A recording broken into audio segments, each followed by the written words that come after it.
কোনো চাঁদাবাজ একজন শিল্পপতির কাছে, একজন ব্যবসায়ীর কাছে গিয়ে এটা বলার সাহস পাবে না যে হ্যাঁ, এই এলাকায় ব্যবসা করতে হলে আমাদের দিকে চাইতে হবে, আমাদেরকে দেখতে হবে, আমাদের কথা শুনতে হবে, আমাদের চাহিদা পূরণ করতে হবে, মাসে সাপ্তাহিক পরিমাণ আমাদেরকে দিতে হবে। বাপটা এমন যে এটা তার বাপ দাদার জমিদারি আর ওনারা এখানে ভাড়াটি আছে, এরকম অবস্থা। আমরা এই সমস্ত সন্ত্রাসী চাঁদাবাজদেরকে সমাজ থেকে তাড়াবো, নির্মূল করব ইনশাআল্লাহ। কোনো চাঁদাবাজের অস্তিত্ব রাখা হবে না। যদি চাঁদামুক্ত হয়ে যায় বাংলাদেশ, বাংলাদেশের অগ্রগতি লাফিয়ে লাফিয়ে সামনের দিকে যাবে। এখন যে দ্রব্যমূল্য তা অর্ধেকে নেমে আসবে। চাঁদার জ্বালায় ব্যবসায়ীরা অতিষ্ঠ, উৎপাদন থেকে শুরু করে বাজারজাত পর্যন্ত, হোলসেলার থেকে শুরু করে রিটেইলার, এমনকি ফুটপাতের আমার একজন সাধারণ ব্যবসায়ী ভাই, একজন হকার, সেও চাঁদাবাজদের কবল থেকে মুক্ত নয়।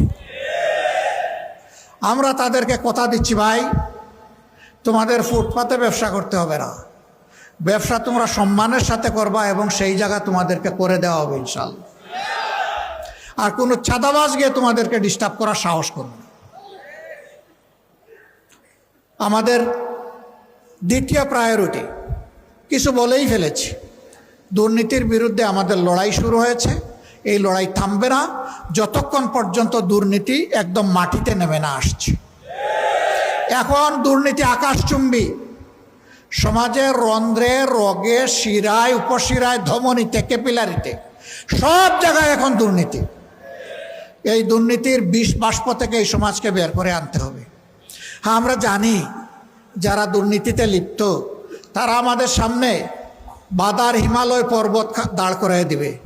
আমরা তাদেরকে সুসংবাদ দিচ্ছি, হিমালয়ের মহাপর্বত ইনশাআল্লাহ আল্লাহ তাআলার সাহায্যে জনগণকে সাথে নিয়ে আমরা টপকে যাব ইনশাআল্লাহ। কোনো বাদার হিমালয় পর্বত আমাদের গতি থামাতে পারবে না, আমরা থামবো না ইনশাআল্লাহ। সম্মানিত ভাইরা, এরপরে আমাদের অঙ্গীকার, সমাজে ন্যায় বিচার নিবৃতে কাঁদে। বিশেষ করে নিরীহ মানুষ কোনো বিচারই পায় না, বরঞ্চ অবিচারের শিকারে পরিণত হয়। সকলের জন্য সকল পর্যায়ে ন্যায় বিচার সমভাবে নিশ্চিত করা। বিচারের ক্ষেত্রে কারো মুখ দেখে কোনো বিচার হবে না।